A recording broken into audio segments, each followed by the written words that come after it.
Mas eu tenho um recado para dar à igreja, e eu quero passar isso. Não vai abençoar só vocês que estão aqui presencial, mas deve abençoar também nossos irmãos lá no canal, né?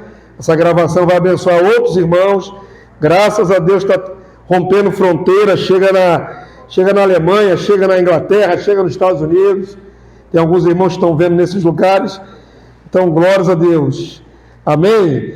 Vamos lá, queridos, eu quero compartilhar essa palavra, voltando àquele tema do curso de maturidade cristã. E hoje eu quero falar do tema do egoísmo. Presta atenção, queridos.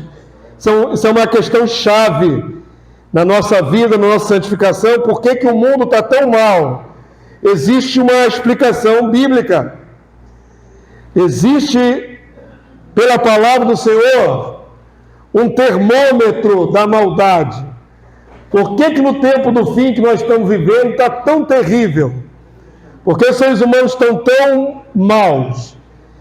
Eu quero mostrar a vocês que a base de tudo é o egoísmo. O egoísmo é o pior pecado. Você vai dizer, não, pastor, existem pecados piores do que o egoísmo.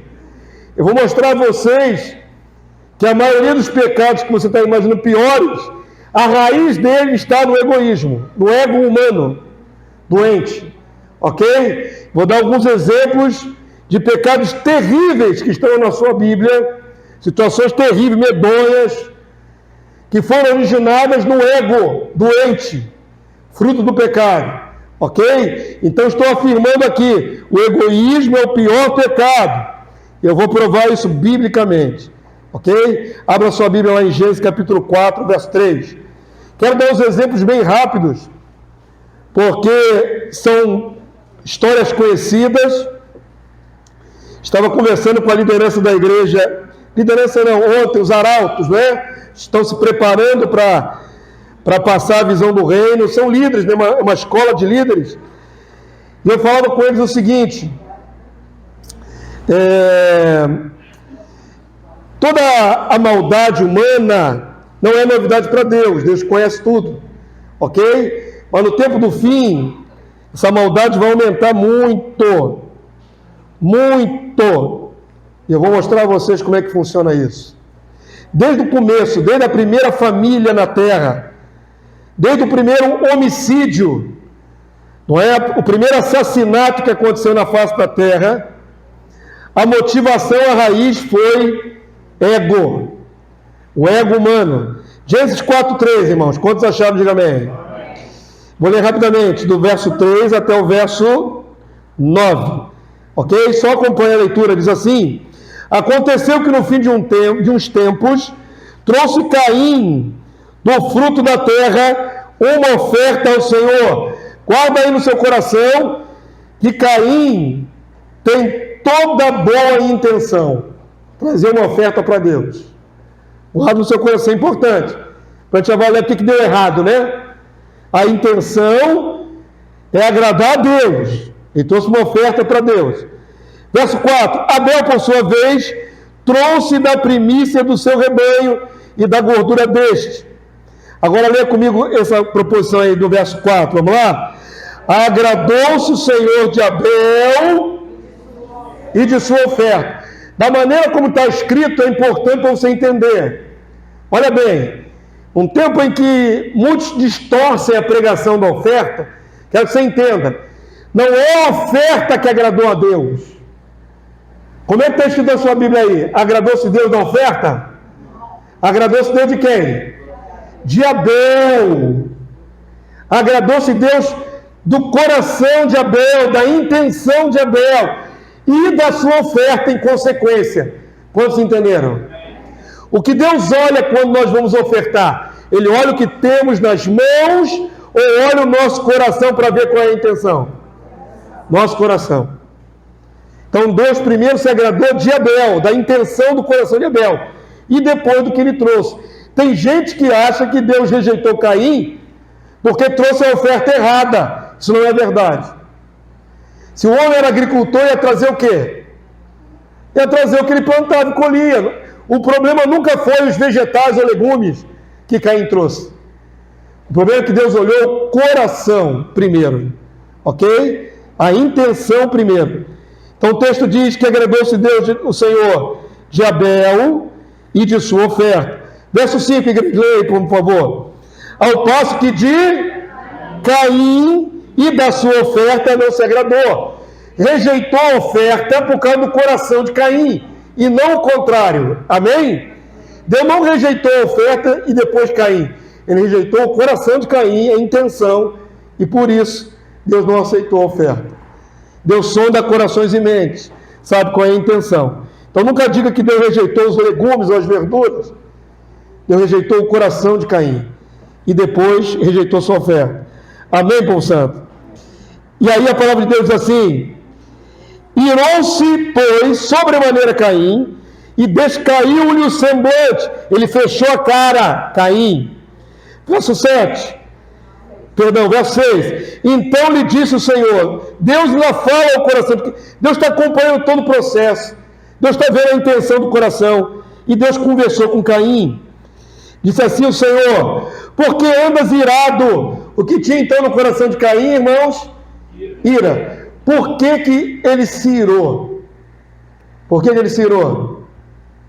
Ele se irou com Deus? Sim. Também, mas para quem ele vai expressar a ira dele? No irmão. Se a ira dele fosse só com Deus, ele tinha que, se invocar com Deus. Mas ele vai partir por cima do irmão. Por quê? Ego ferido. Ele é melhor do que eu, por quê? Começou o problema do ego. Ele se comparou a Abel e disse: Deus ama mais Abel, Deus não me ama. O problema desse primeiro homicídio começa no coração doente. Ok, irmãos? Deus está vendo as intenções do coração. Agora Deus vai tentar impedir uma tragédia, mas não vai conseguir. Porque o coração de de Caim já está tomado de ódio. Olha o que está escrito aí na sua Bíblia, verso 6. Então lhe disse o Senhor: por que está irado? E por que descaiu-lhe o teu semblante? Verso 7. Se procederes bem, não é certo que serás aceito? Perceba, não está falando da oferta, está falando de coração. Se o teu coração mudar, eu vou aceitar a tua oferta. Nunca foi a oferta o problema. Posso dizer amém? Sempre foi coração, inveja, talvez que ele nutrisse pelo irmão, problema de disputa no coração, inveja. Então o ego de Caim foi o grande problema. E aí segue dizendo assim, verso 7: se procederes bem, não é certo serás aceito, se todavia procederes mal, eis que o pecado jaz à porta, o seu desejo será contra ti, mas a ti cumpre dominá-lo. Eu acho fantástico Deus dizer para Caim: você pode se conter. Porque depois que ele cometeu o homicídio, ele não tem mais desculpa. Poderia ter evitado. Amém, povo santo? Mas o problema foi ego ferido. E o texto segue dizendo assim, verso 8: disse Caim a Abel, seu irmão: vamos ao campo. Já está armada a arapuca contra o irmão. A intenção do coração de Caim já está determinada. Ele quer acabar com a vida do irmão. E olha o que segue aí. Ele faz a armadilha. Vamos ao campo. Estando eles no campo, sucedeu que se levantou Caim contra seu irmão Abel, contra Abel seu irmão, e o matou. Simples e puramente, friamente, crime premeditado. Poderia ter sido contido, mas não se conteve, porque o ego estava ferido. Amém? Ele achou-se inferiorizado em relação ao irmão diante de Deus. Por inveja, remorso, ou qualquer outro motivo egocêntrico do coração dele, ele assassina o primeiro homem na terra. Um assassinato frio, um fratricídio, um assassinato do próprio irmão, do próprio sangue. Ok? Esse é o primeiro exemplo que eu quis dar a vocês. Agora abre em 2 Samuel, capítulo 13, verso 10. Um assassinato motivado pelo ego ferido. Agora vamos ver outro crime na Bíblia bem grave, bem terrível. Um estupro. A Bíblia narra um estupro cometido em incesto por Aminon, filho de Davi. 2 Samuel 13:10. Vamos lá para o segundo exemplo. Quero ser o mais sucinto que eu puder. 2 Samuel, que é primeiro livro de Samuel, segundo livro de Samuel, capítulo 13, verso 10. Quantos já acharam? Eu vou dar um contexto rápido para você não ter que ler muita porção de texto.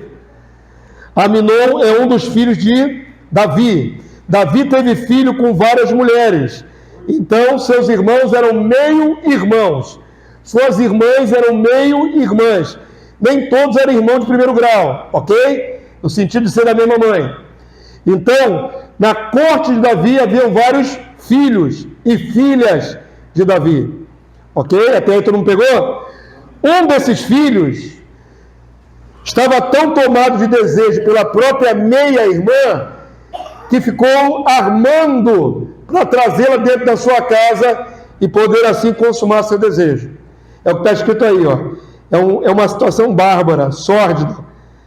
A palavra de Deus diz assim: então disse Aminon a Tamar, ele se fez de doente e pediu ao pai Davi que liberasse a irmã para ir dar comida para ele pessoalmente dentro de casa. Ele não pediu qualquer outro serviçal, escravo, ou qualquer outra pessoa, ou suas mães. Ele pediu exclusivamente sua irmã Tamar. E guarda um detalhe, porque ela era assim irmã de outro irmão dele chamado Absalão. Isso vai dar tragédia, ok? Olha o que diz aí a palavra do Senhor. Então disse Aminon a Tamar: traz a comida à câmara e comerei da tua mão. Tomou Tamar os bolos que fizera e os levou a Aminon, seu irmão, à câmara. Verso 11. Quando lhes oferecia para que comesse, pegou-a e disse-lhe: vem, deita comigo, minha irmã. Então ele tem consciência clara de que a irmã é parente próximo. Ele faz uma armação, não está doente coisa nenhuma, e ela com boa intenção para curar o irmão, ela agora forçada a ter relações com o próprio irmão. Verso 12. Porém ele disse: não, meu irmão, não me forces, porque não se faz assim em Israel. Não faças tal loucura. Ela tentou impedir. Verso 13. Porque aonde iria eu com a minha vergonha? E tu serias como um dos loucos de Israel. Agora, pois, peço-te que fales ao rei, porque não me negará-te. Ela chega a apelar para um casamento entre irmãos. Era melhor do que a violência que ela estava sentindo que ia sofrer. Amém, queridos? O estupro na Bíblia é comparado a um assassinato, irmãos. Há um texto que compara uma violência de estupro a um assassinato. Então é um crime diante de Deus e dos homens. E ela aqui está apelando, tentando tirar ele dessa senha dele, trazê-lo à razão, mas o ego dele está dominando. Ele determinou o que vai fazer e acabou. O texto segue dizendo, verso 14. Porém, ele não quis dar ouvidos ao que ela lhe dizia, antes sendo mais forte do que ela, forçou-a e se deitou com ela e teve relações com a irmã à base da força física. O estupro, verso 15. Depois Aminon sentiu por ela grande aversão, e maior era a aversão que sentiu por ela que o amor que lhe votara. Disse-lhe Aminon: levanta-te e vai embora. Depois de humilhar com violência a própria irmã, simplesmente o coração dele agora muda e ele manda ela sair daquela maneira, como se não valesse nada a vida dela. Ela saiu tão humilhada e tão marcada em Israel, isso era uma coisa muito séria. Como é até hoje, né? O trauma. Não tenho registro, não sei se tem registro, mas eu creio que ela nem se casou de novo depois disso. Era uma situação vexatória muito grande. Isso vai resultar numa vingança do irmão de Tamar, Absalão. Absalão ouve o que aconteceu com a irmã, não reage na hora, deixa passar um tempo, e depois faz uma armadilha para o irmão Aminon e o mata. A vingança veio depois. Tudo isso podia ter sido evitado. Não era amor que ele nutria pela irmã. Era simplesmente desejo, paixão, carnal, lasciva. E depois de consumar, logo teve aversão a ela. Ele não quis saber dos apelos dela. Ele não quis saber da possibilidade até de se casarem, se fosse o caso. Ele só quis saber dele. É o que eu quero e acabou. Os psicólogos dizem que, no caso de estupro, muitas vezes não tem nada a ver com desejo sexual. Tem a ver com dominação. Eu posso, eu sou mais forte, eu vou fazer. É assim que se define o caráter de um estuprador. Às vezes não tem nada a ver com desejo. Tem a ver com força. Com o desejo de sobrepujar o outro. Eu posso, eu quero, eu vou fazer. Isso é um problema de ego. Amém, amados? Ele não pensou um minuto no que aconteceria com a irmã depois. Ele não pensou um minuto no que aconteceria com seu pai, com a sua família, diante do reino. Ele só pensou nele. Tão somente nele. Um assassinato, um estupro, cuja raiz é a mesma. Egoísmo. Amém, amado de Deus? Avança para mim, para o último exemplo, João capítulo 12. João capítulo 12, nós vamos ler do verso 4 em diante, até o verso 6. Quero te dar o terceiro exemplo. Personagem extremamente conhecido, Judas. Por que Judas traiu Jesus? Gostaria que você, na sua mente, tivesse claro isso, amém? Tem gente que acha que Judas traiu Jesus por questão política. Até pessoas que redimem Judas do seu ato, dizendo que ele estava motivado por nacionalismo. Olha, Judas queria que Jesus assumisse que era Messias diante do opressor romano. Então Judas era um zelote, um nacionalista. Não, senhores.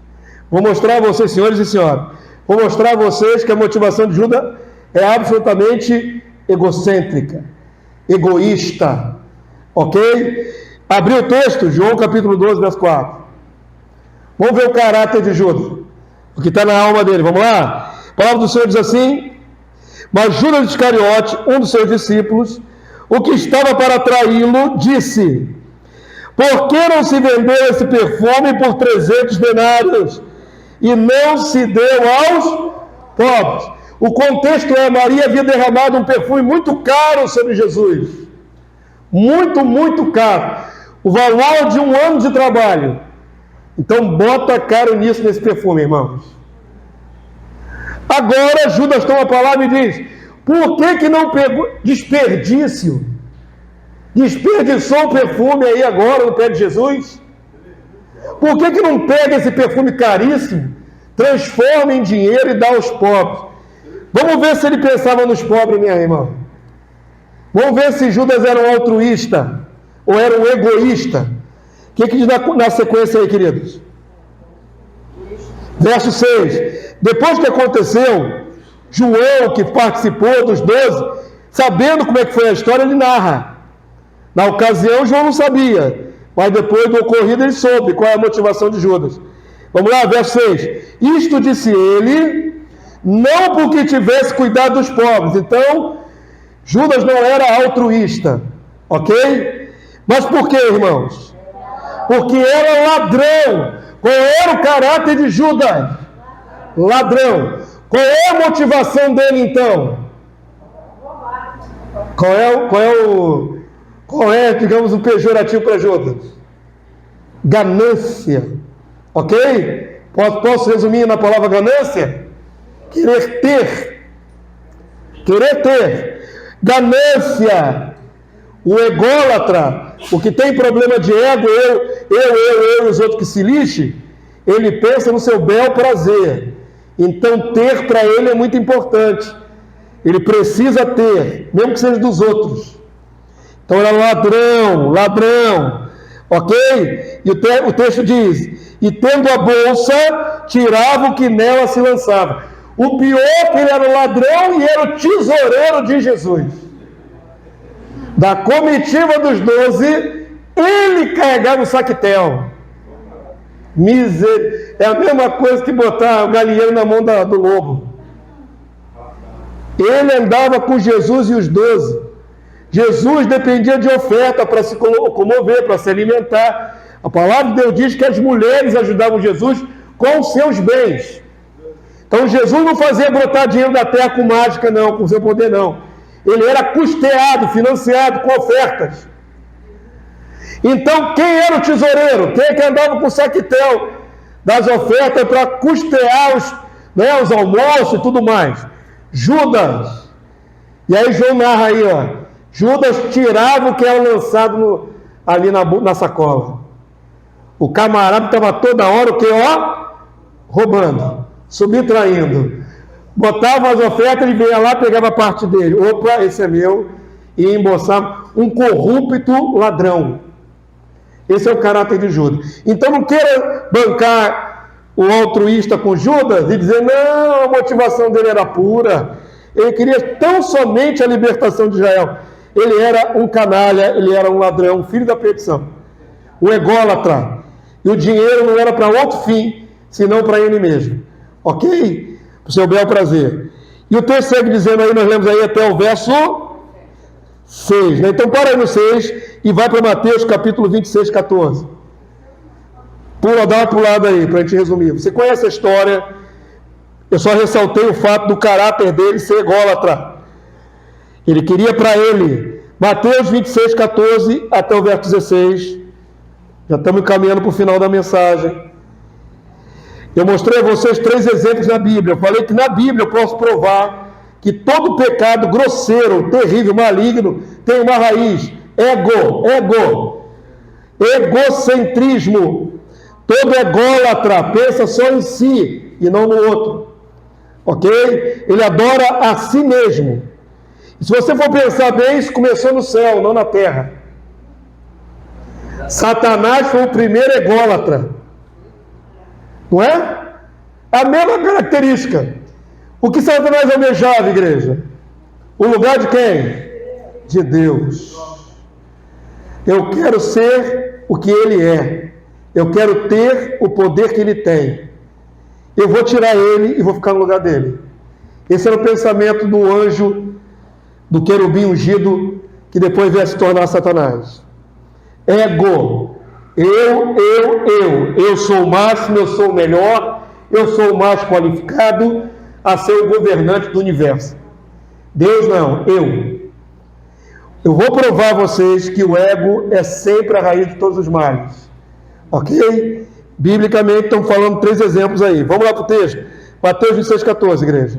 Quem quiser ler em voz alta com o pastor, vamos lá? Então um dos 12, chamado Judas Iscariotes, indo ter com os príncipes sacerdotes, propôs: que me quereis dar, e eu vou-lo entregarei. Ele está propondo, literalmente, a propina da entrega do Filho de Deus nas mãos de seus inimigos. Qual é o valor que vocês vão me dar? Perceberam que isso tem a ver com o que eu mostrei antes? Então, qual era o caráter de Judas? Qual era a grande ambição de Judas? Ter. Ele queria ter, ok? Nunca foi por causa dos pobres, nunca foi por causa da motivação nacional. Ele simplesmente queria ter. E aí ele pede para eles: quanto vocês vão me dar? O texto segue dizendo aí, ó. Como é que é? E pagaram-lhe quantos, irmãos? 30 moedas de prata. Eu fiz uma paridade na internet para saber quanto que vale isso. Mais ou menos. 3 mil dólares. 3 mil dólares no câmbio atual, que dá mais ou menos quase 600 reais, $1, dá mais ou menos quanto? Deixa eu ver. 15 mil, entre 15 e 20 mil reais, dependendo do câmbio. Vamos arredondar para mais. 20 mil reais. Quanto valeu trair Jesus? 20 mil reais. Qual carro você consegue comprar com 20 mil reais? Um carrinho. Dá para comprar um carro zero com 20 mil reais, irmão? Só na placa. Dá para comprar um carrinho, assim, mais basiquinho? Com 20, não, usado não, estou falando carro zero. Dá para comprar um carro zero? Então, Judas traiu um filho de Deus, o homem mais justo que já pisou nessa terra, por causa de míseros 15, 18 mil reais. Quanto vale uma vida de um justo? 18 mil reais? Ok?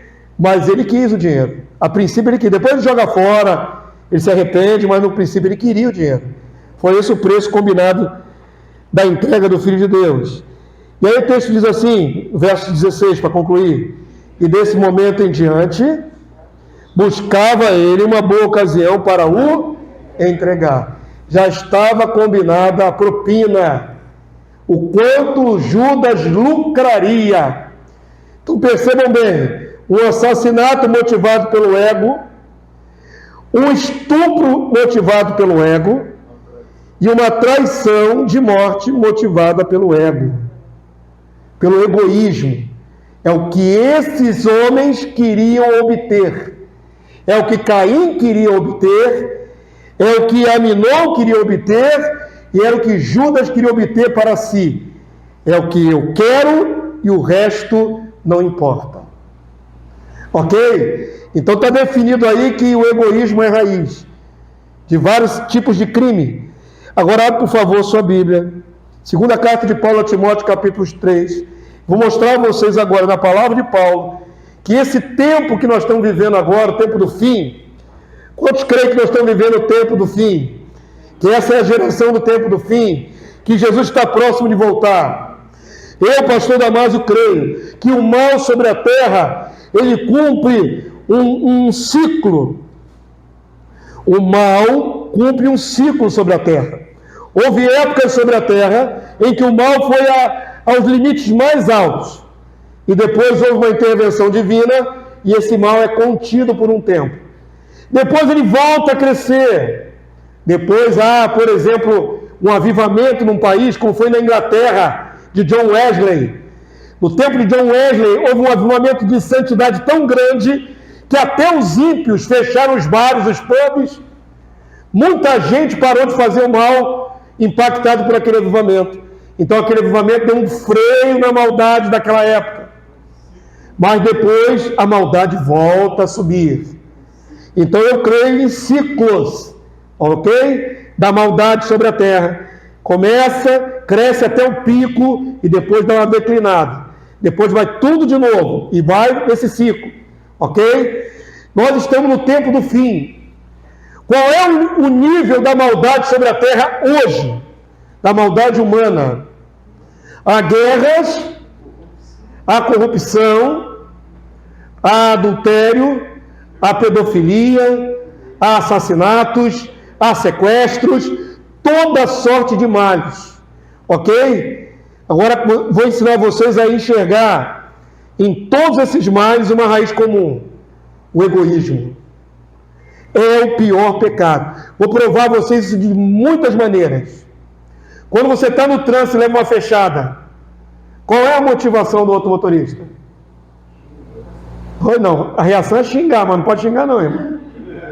Eu falei, qual é a motivação? Você está no seu volante lá, na sua faixa, e uma pessoa entra na sua frente e te força a meter o pé no freio, quase batendo.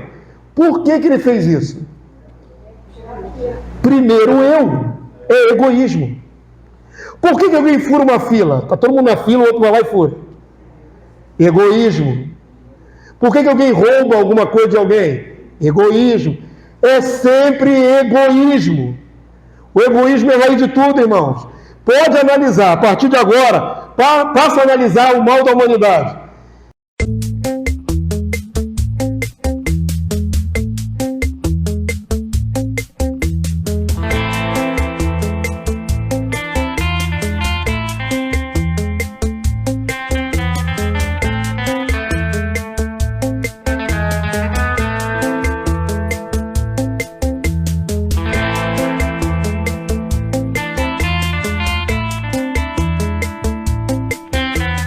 E você vai ver a raiz do egoísmo em tudo.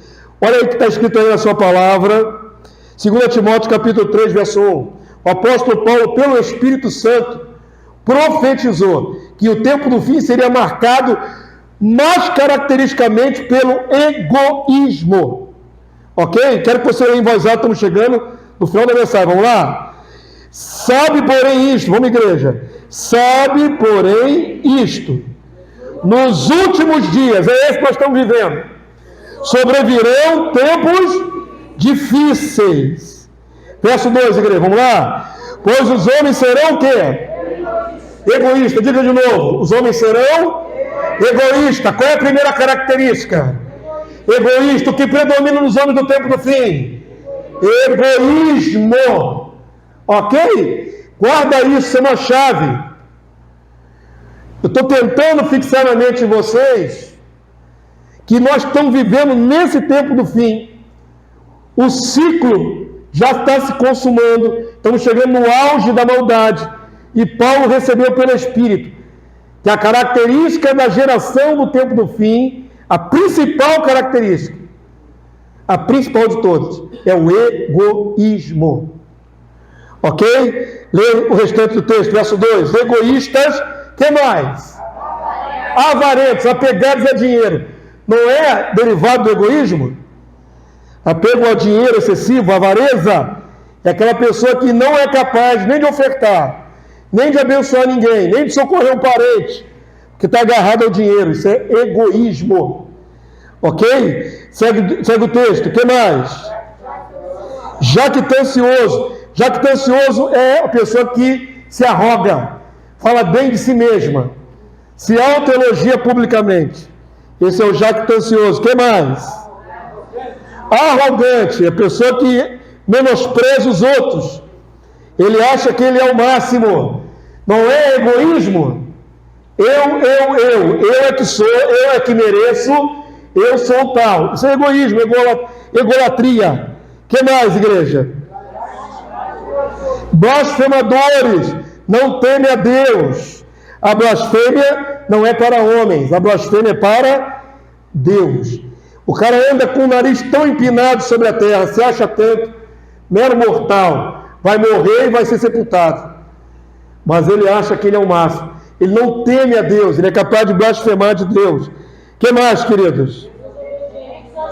Desobedientes aos pais. A palavra de Deus diz que é uma promessa, que obedecendo pai e mãe, prolonga nossos dias sobre a terra. Honrar pai e mãe, Deus vê isso como motivação para ele abençoar. Desonrar pai e mãe é o contrário, é maldição. E os homens do tempo do fim não querem saber de pai e mãe. É aquelas pessoas que pai e mãe, depois de velho e doente, dá muito trabalho, joga ela num lugar esquecido e vai viver a vida. Porque não pode sofrer por ela, pelos seus próprios progenitores. É um egoísta. Tudo é derivado do egoísmo. O que mais, irmãos? Ingrato. O próprio exemplo de abandonar pai e mãe é uma ingratidão. Porque quando criança foi sustentado por pai e mãe, né? Não podia se virar sozinho. O que mais, irmãos? Irreverente. A pessoa debochada de tudo. E no verso 3 diz: desafeiçoado. Em outra tradução diz: sem afeição natural. O que é um desafeiçoado? É aquela pessoa que não tem apego nem pela sua própria carne. Tem homens que geram filhos e mais filhos e não tem o menor amor por eles. Pode gerar 10 filhos, 12, e não ama nenhum deles. Se precisar abandoná-los, abandona. São pessoas que não têm afeição natural, porque o que se espera é que pai e mãe olhem para a cara do filho e vejam: é o meu DNA, é o meu sangue. Eu preciso protegê-lo, preciso nutri-lo, guiá-lo. Mas o desafeiçoado olha para filho, olha para esposa, olha para pai e mãe, e ele não tem apego algum.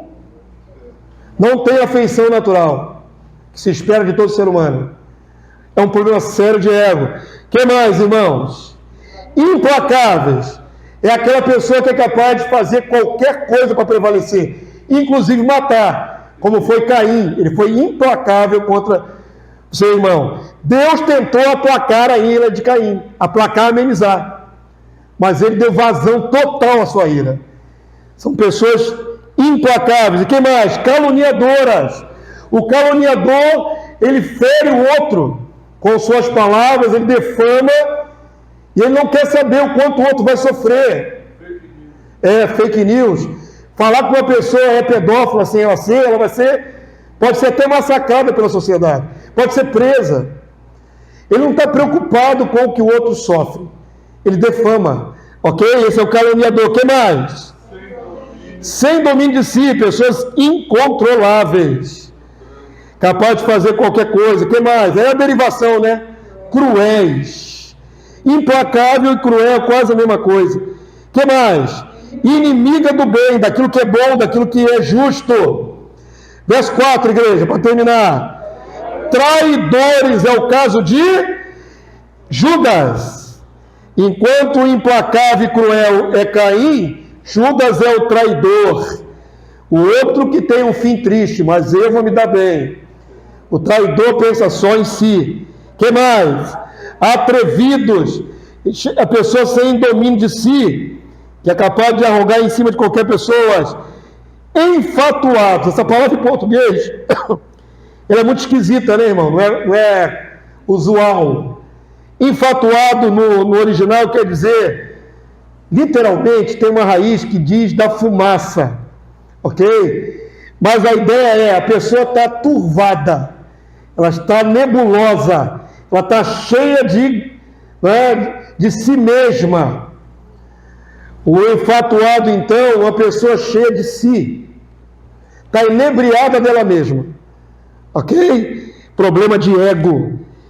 Mais amigo dos prazeres do que amigos de Deus. Então preste atenção, queridos. Essa palavra foi dita por Paulo para a nossa geração. Quando você olhar as pessoas cometendo toda sorte de males, lembra dessa listinha que está profetizada aqui há quase 2000 anos? Porque tudo isso aqui é a radiografia da geração do tempo do fim. Quantos entenderam? Começa a analisar. Houve mais um crime, houve mais um estupro, houve uma violência com mulheres, uma violência com crianças. Essa semana aconteceu no Nordeste, um homem assediou uma mulher na rua, ela não deu bola para ele, foi filmado. Ele pegou uma faca e enfiou nela no meio da rua, irmãos. Só porque ela fugiu do assédio dele, não queria nada com ele. Ele simplesmente a matou, porque não caiu na paquera dele. Isso foi filmado. Essa é a geração do tempo do fim. Ok? Todo mundo pegou isso? Então, para terminar, queridos, como é que se cura isso tudo? Como é que nós nos protegemos? E agora eu queria que você aplicasse um pouquinho para si mesmo. Toda palavra, não é? Toda escritura é boa para aplicação, irmão. Não é isso, Timóteo? É boa para redarguir. Redarguir é para você mentalizar. Quanto eu sou egoísta, quanto eu sou ególatra, já que é uma característica do tempo do fim, não disse apenas que são só os ímpios. O texto de Paulo diz, serão tempos difíceis. Agora olha para você, quanto você é egoísta, quanto eu sou egoísta, eu tenho que me analisar. Eu vou dar exemplos práticos de egoísmo, ok? Que nós podemos estar cometendo sem perceber. Aqui nessa casa é uma campanha do quilo. Porque tem pessoas que precisam desses alimentos. Você já trouxe? Eu não estou apontando o dedo, estou fazendo vocês raciocinarem. Vocês não ouvem falar, tem uma campanha do quilo? Você trouxe seu quilo? Agora eu te pergunto, por que não trouxe? Em alguns casos a gente esquece, né, irmão? Mas esquece por quê? Não é importante? Não tem pessoas que vão ser beneficiadas? Pensa se não é esse comodismo, não é a base egoísta. Você está muito preocupado com quem sofre? Ou está mais preocupado com você mesmo? Vou dar outro exemplo. Duplicidade de coisas que você tem em casa. No discurso do precursor de Jesus, João Batista, perguntaram para ele, Senhor, o que nós devemos fazer? Perguntaram para João Batista.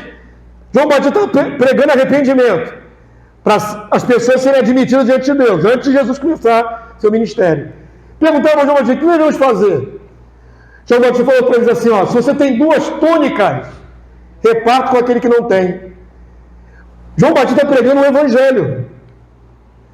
João Batista, antes de Jesus, preparando o terreno, o caminho do Senhor. E João Batista está colocando uma questão prática. Você tem dois? Teu irmão não tem nenhum? Reparte com ele. É o princípio do cristianismo, é o amor, é o altruísmo.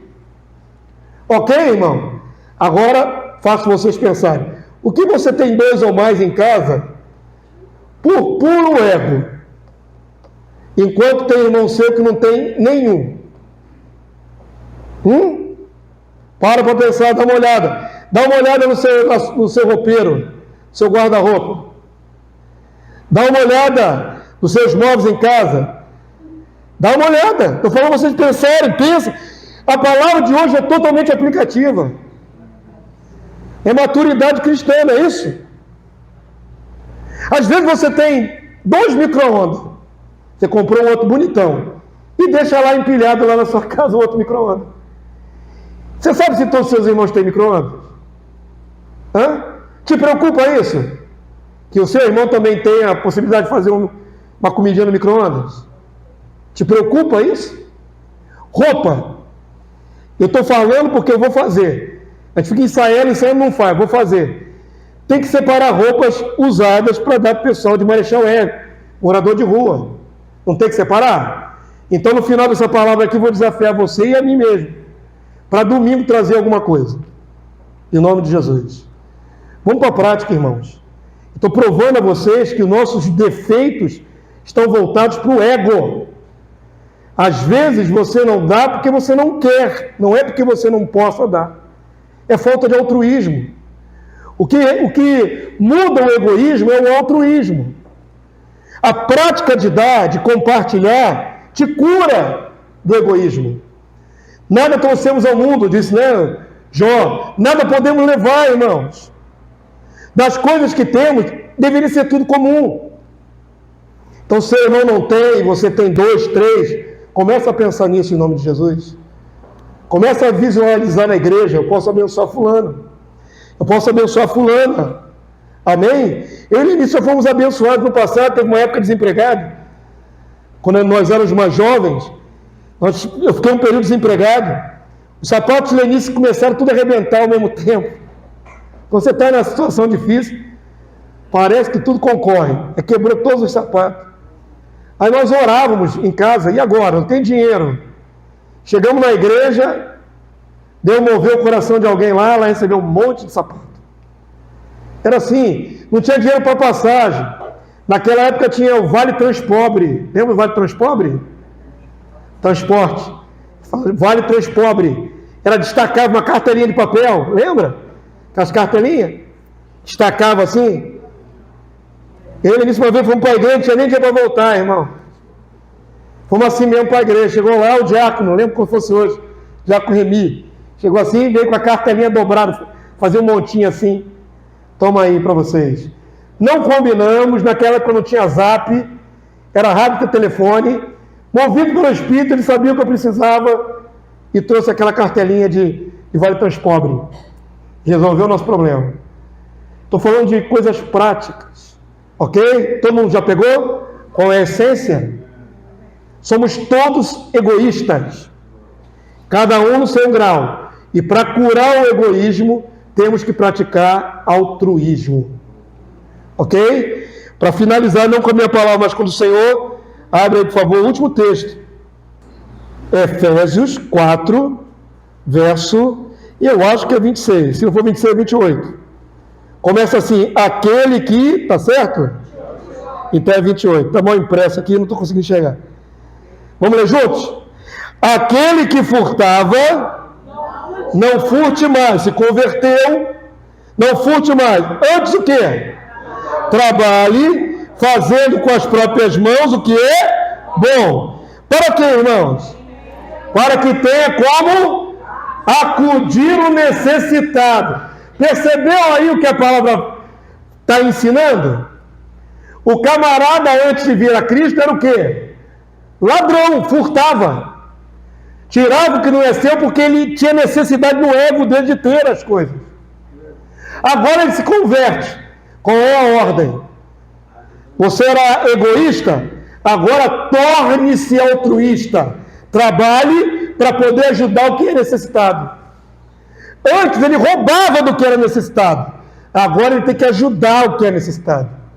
Quantos entenderam? Qual é a cura do nosso egoísmo? Prática do altruísmo. O que ele quer, você já entendeu, terminou a nossa palavra.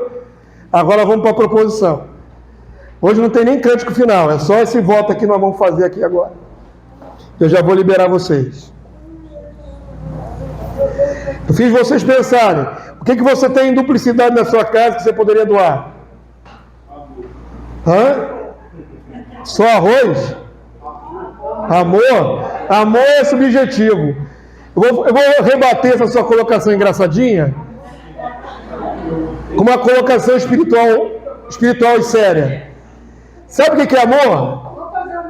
Espera aí, antes da irmã participar. Sabe o que é amor? Amor não é só um sentimento oculto.